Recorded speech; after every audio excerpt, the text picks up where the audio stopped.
abdeng kedurau ba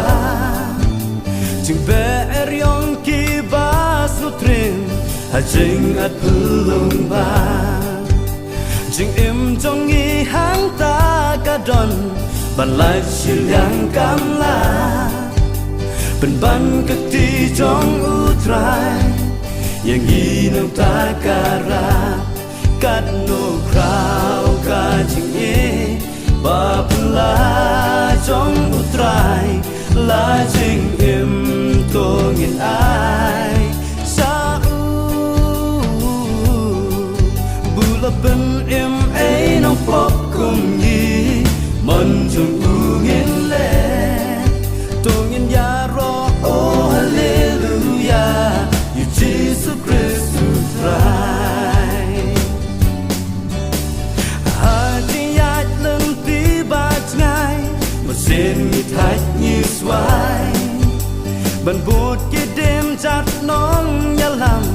chỉ sang em lá ban giang sa nô ngân poi nhiễm lá ban từ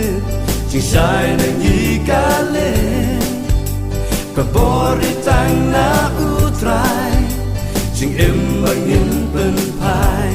cắt nô krau ka chừng nhé ba pula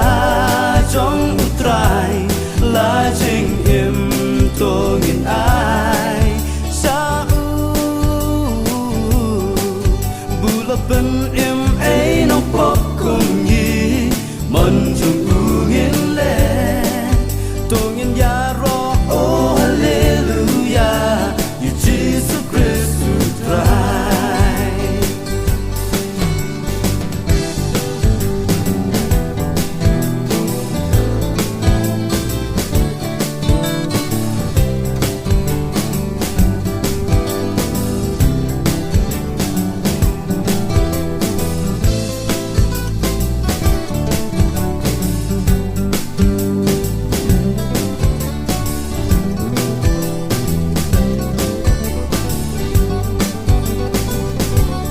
cắt đồ krau ka ching e ba pula trong utrai la ching im to ngin ai